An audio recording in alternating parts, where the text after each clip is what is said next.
Tendo saído algumas notícias na comunicação social sobre a questão do abandono dos estudantes nas universidades portuguesas, em que houve um particular destaque à Universidade da Madeira, eu julgo que é importante fazer o seguinte esclarecimento. Em primeiro lugar, no que diz respeito aos abandonos, as universidades têm muitas dificuldades no cálculo efetivo do número real de abandonos por uma simples razão. Muitos dos estudantes que abandonam, pura e simplesmente não comunicam tal facto à universidade e perdemos totalmente o contacto com eles. Assim, os números indicados são essencialmente previsões que a Universidade faz. Eles são maiores, por exemplo, do que o número efetivo de registado nos nossos serviços. Para 2009 e 2010, nós fizemos uma estimativa de cerca de 189 abandonos.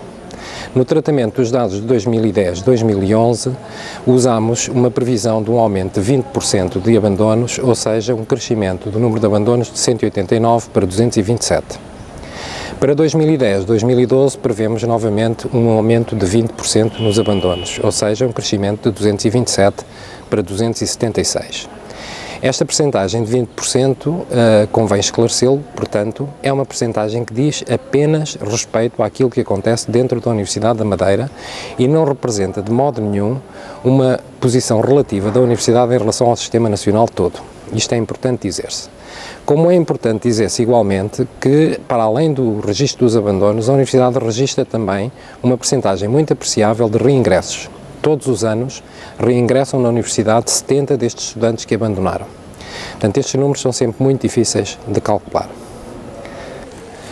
Bom, o crescimento do número de abandonos que nos levou a considerar esta percentagem de 20% de aumento tem que ver naturalmente com a crise económica que o país atravessa, que no caso dos estudantes universitários é composta com o facto de terem sido alteradas as regras das bolsas de estudo e ter também havido alguma redução nas prestações sociais associadas.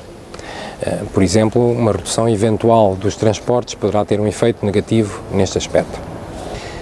Bom, no sentido de tentar ajudar as famílias a enfrentar as dificuldades, apoiando-as no esforço que certamente farão para só à última instância cortarem na formação dos seus filhos, a Universidade da Madeira passou o pagamento da propina para um sistema de 10 prestações, reduzindo assim o impacto deste mesmo pagamento na economia familiar.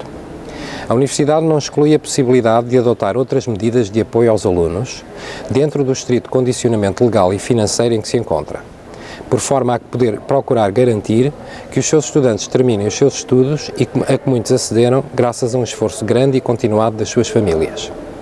Saliente-se ainda o notável esforço dos nossos serviços de ação social no sentido da atribuição de bolsas aos nossos estudantes, registando neste momento 98% de candidaturas tratadas, um dos melhores números a nível nacional.